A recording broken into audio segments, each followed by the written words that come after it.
Ya betul. Jadi kenapa kita renovasi?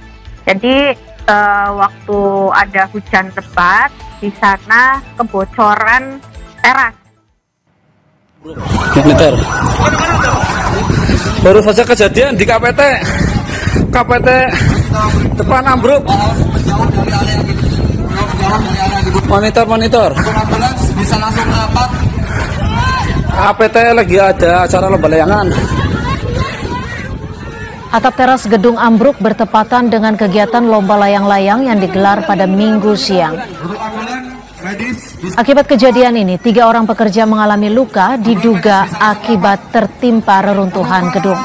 Bupati Brebes, Paramita Widya Kusuma menyatakan gedung tersebut dibangun Agustus 2022 lalu dengan anggaran 120 miliar rupiah. KPT depan ambruk. Monitor. Ambulans bisa langsung rapat. KPT lagi ada acara lomba layangan.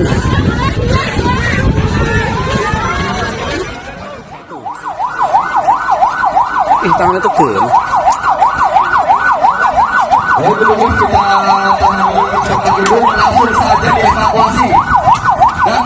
Akibat insiden robohnya atap teras kantor Pemkab Brebes, 3 pekerja yang mengalami luka langsung dibawa ambulans untuk menjalani perawatan medis. Ketiga korban diduga terluka saat melakukan perbaikan akibat tertimpa reruntuhan bangunan. Terima kasih laporan selesai monitor. Korban 1. Tangan itu gel. Informasi selengkapnya, saudara, kita bergabung dengan Bupati Brebes, Paramita Widya Kusuma. Selamat sore, Ibu Bupati. Apakah sudah diketahui pemicu utama dari robohnya atap bangunan? Ya, terima kasih Mbak. Ini pertama-tama saya ingin menyampaikan rasa prihatin dan duka atas insiden yang terjadi di pemerintah terpadu Brebes saat siang ini. Saat proses perbaikan kebocoran atap di bagian teras depan dan tiba-tiba terjadi roboh pada area teras, dan peristiwa ini terjadi bersamaan dengan adanya kegiatan masyarakat di KPT. Dan untuk penyebabnya apa kita belum mendalami, tapi hal ini sudah saya sampaikan kepada Bapak Kapolres Brebes untuk segera melakukan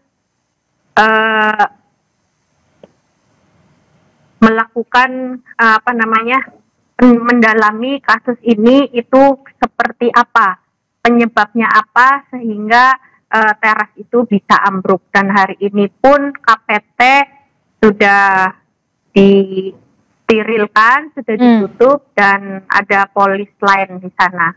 Supaya masyarakat dan yang lainnya tidak boleh di area tersebut.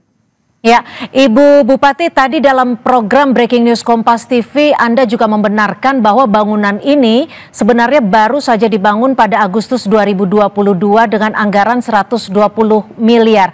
Tapi peristiwa ini terjadi saat renovasi gedung, betul ya Bu ya? Ya, betul. Jadi kenapa kita renovasi? Jadi waktu ada hujan lebat di sana kebocoran teras, sehingga saya menugaskan pihak PU untuk memberikan perbaikan melalui anggaran pemeliharaan. Dan saat di sana sedang dilakukan perbaikan, dan di situ terasnya ambruk, dan kita harus lebih detail lagi kenapa ambruknya itu, apa yang menyebabkan ambruk.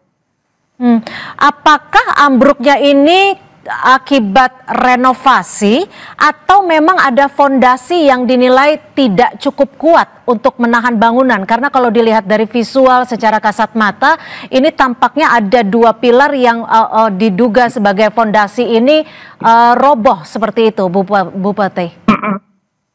Nah, itu kita harus melakukan pendalaman, Mbak. Jadi karena saya juga kalau terkait dengan teknis di konstruksi saya kurang memahami, jadi ini harus lebih detail lagi kepada orang-orang yang membidangi konstruksi. Ibu Bupati, kalau dilihat ini kan anggarannya sebenarnya cukup besar, ada sekitar 120 miliar rupiah saat pembangunan. Lalu mengapa renovasi sudah dilakukan dalam jangka waktu 3 tahun kemudian? Bagaimana, Mbak? Bangunan ini dibangun tahun 2022 dengan anggaran yang bisa terbilang cukup fantastis, 120 miliar rupiah. Lalu mengapa renovasi sudah dilakukan hanya dalam kurun waktu 3 tahun? Ya, kita juga harus lebih melihat dulu, Mbak. Ini kejadiannya itu kenapa? Maksudnya kenapa terjadi kebocoran dan lain sebagainya? Kita harus mendalami dulu. Ini penyebabnya itu apa, supaya saya juga memahami dan bisa menjelaskan kepada masyarakat. Soal korban, Ibu, apakah bisa dikonfirmasi kembali seperti apa kondisi para korban dan berapa tepatnya jumlah korban? Korban ada 3 dan semuanya adalah pekerja dan kemudian luka ringan, dan kami pemerintah daerah siap membiayai sampai sembuh. Artinya pekerja yang sedang melakukan renovasi, kami konfirmasi, Ibu Bupati? Iya, betul. Kalau dari Bupati sendiri, apakah sudah melakukan kunjungan ke lokasi ataupun kepada para korban?